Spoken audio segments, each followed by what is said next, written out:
Michael was smiling as he talked on the phone. Max, it's been ages.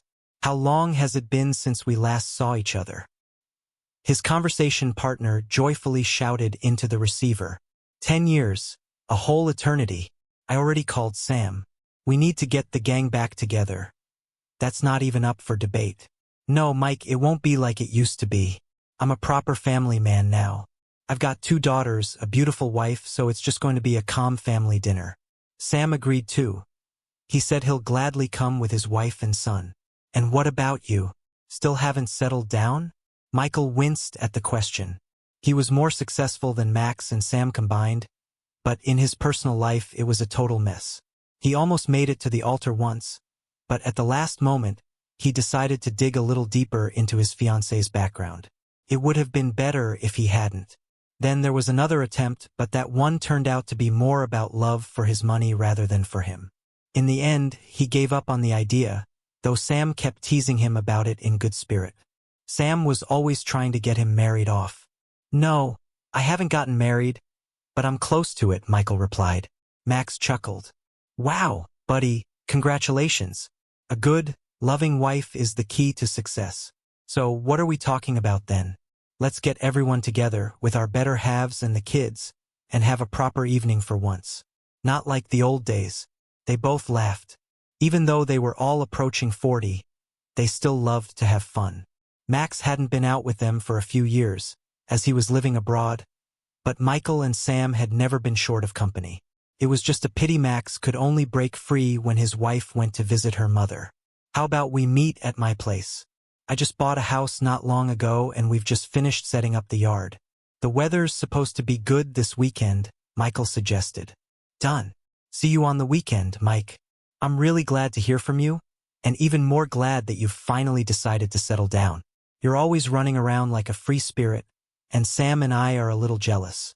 Just kidding, of course. But don't tell our wives, Max laughed, and Michael almost felt like hanging up on him. After ending the call, Michael sat in thought. Meeting with friends, having fun. Sure, it all sounded great, but where was he going to get a fiancée from? Maybe he could just admit later that he was joking, but he couldn't let himself be exposed right away. He always had to be the best. No actress would work. His friends would see through it immediately, and no one from his circle would do either.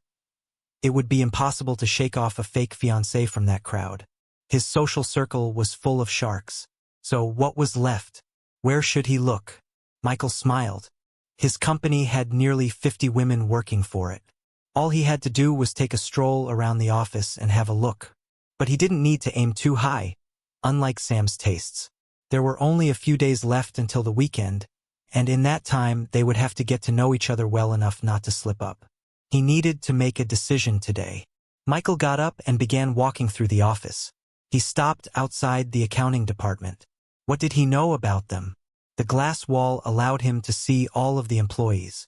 2 of them were too old. Emma was made up as if she were on a runway, clearly on the hunt at dangerous. Near the window sat a young woman who had recently been given a wedding present. No luck there either. Michael moved on. By the end of the workday, Michael was returning to his office, frustrated and upset. How was it possible that out of so many women, he hadn't found a single one who could play the role of his fiancée?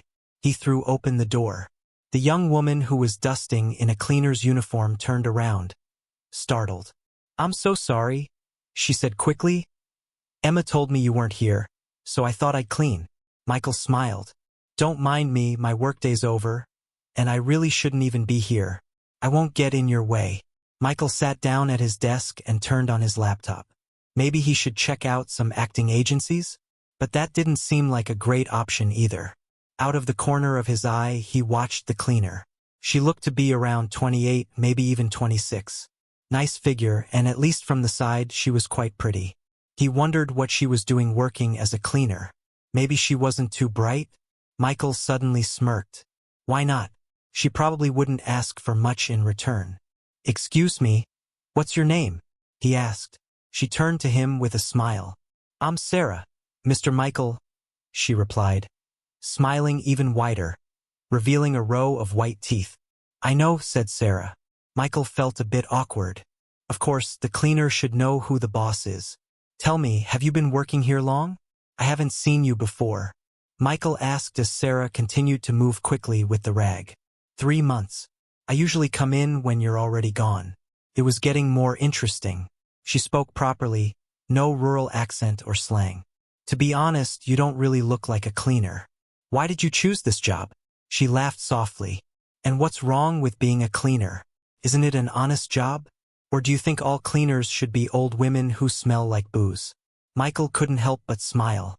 No, I definitely wouldn't tolerate someone like that. But still, why this job? Sarah paused briefly but still smiled lightly. Well, a few years ago, I had a son. His father didn't want anything to do with us, so I had to work a lot to provide for him. But I realized I needed to study too. I had an aunt who would stay with Eric while I went to school.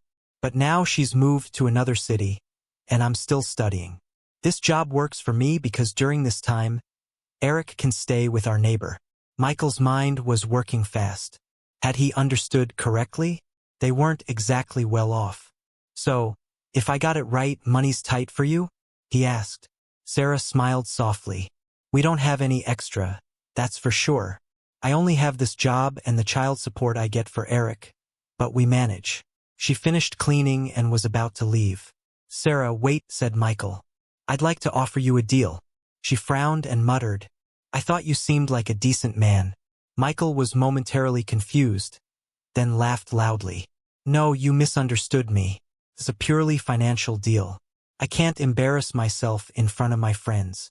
Sit down, I'll explain everything, and then you can decide. Sarah cautiously sat on the edge of a chair. 15 minutes later, she was laughing out loud. But why do you need this? And what happens after? After, I'll say I found someone better, Michael replied, smiling as well. He liked smiling when Sarah was around. She had such a light and cheerful aura. And you guarantee me nothing weird? Sarah asked. Michael raised his hands. I swear. Sarah sighed. You know, I once wanted to go to drama school. Well, here's my big role. But what about Eric? I've already figured it all out. You'll move in for a few days. We'll have to get to know each other well. And Eric will need to get used to me so he doesn't see me as a stranger. All right, but what will you say about his father? I'll tell the truth. That he ran away from responsibility. Fine, I agree. Michael almost jumped out of his chair with joy. Really? Sarah, you've saved me from embarrassment. Are you done here?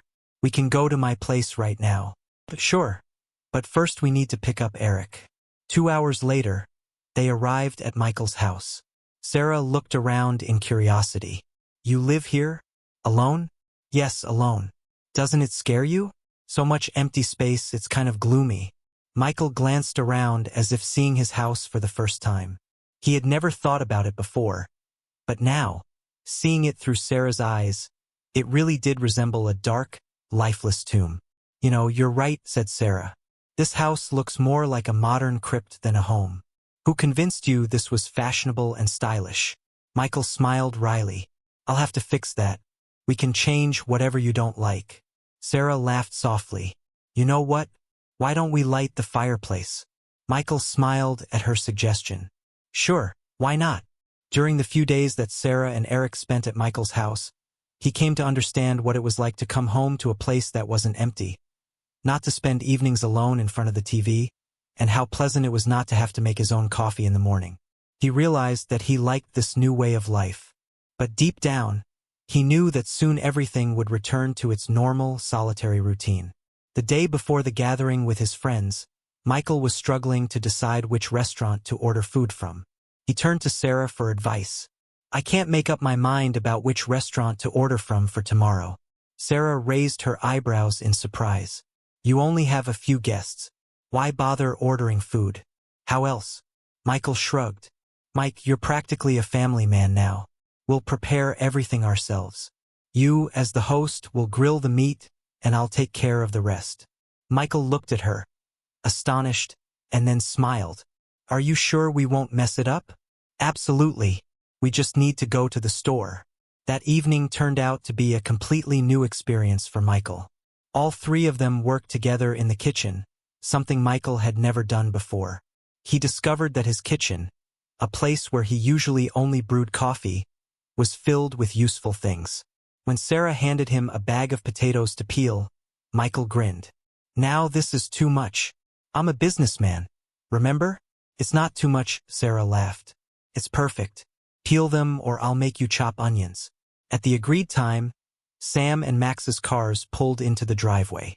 They spent the first 10 minutes hugging Michael. The kids quickly made friends with Eric and ran off to play soccer on the lawn. Sam's wife smiled and said, "All right, let's introduce ourselves. I'm Angela and this is Olga. As you've probably guessed, we're the wives of those two overgrown teenagers."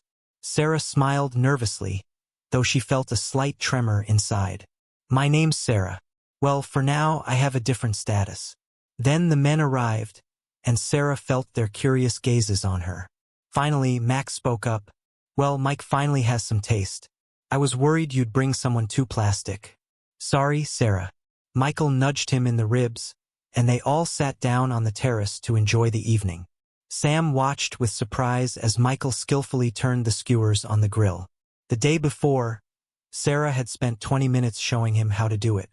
"Mike, are you telling me you're going to grill the meat yourself?" asked Sam. "Not only am I grilling it, I marinated it myself too," Michael replied with a smile. Sam's eyes widened in disbelief. "Don't tell me you didn't order food from a restaurant." "Nope. This cruel woman made me peel potatoes yesterday," Michael grinned. Sam sighed and said, "Well, brother, now I believe you're on the right path. Let's have a toast to that." The evening was wonderful. A couple of hours later, Angela sighed. "Ah, I wish we had some romantic music now." Sarah smiled, got up, and walked over to the piano. She began to play, and Michael watched her in awe as everyone else listened. The atmosphere grew more melancholic. Michael was desperately trying to think of a way to keep Sarah and Eric around for another day, or maybe two. Eric had fallen asleep in his lap. "Sarah, where are you going so late?" "Eric is already asleep. Let me drive you in the morning," Michael suggested, looking her in the eyes. Sarah sat down beside him and replied, "Tomorrow will be even harder to leave. You get used to a good, kind life so quickly." Eric was sound asleep, and Sarah sighed. "Well, I didn't expect this." Later that evening, Michael sat on the terrace, watching the moths flutter around the light. A glass of whiskey stood beside him. He felt completely lost. His phone buzzed with a message from Sam. "If you let her go, you'll be a complete idiot." Michael smiled and set his phone aside, but it buzzed again. This time it was a message from Max. "I envy you, but in a good way. I've already been through this, but for you it's just beginning. Don't miss your chance." Michael stood up. Why should he do what was expected of him, when he wanted to do what his heart desired? He walked into the house to find Sarah. Though he didn't really need to look for her. She was in Eric's room. He opened the door and gestured for her to come out. "Come to the terrace," he said. A minute later, Sarah came out, looking at him curiously. "What's going on?" "Nothing. Just stay," Michael replied. "Stay? I don't understand." Michael turned to her, placing his hands on her shoulders. "What's there to understand? Just stay. You and Eric. For a long time. Forever." Sarah stared at him, not blinking. "But we barely know each other. It's only been 3 days. So what? I feel like I've known you forever, Sarah. I don't know how to explain it, but I don't want to live without you too." Sarah was silent for a moment, then sighed. "Honestly, I've been thinking about that all day.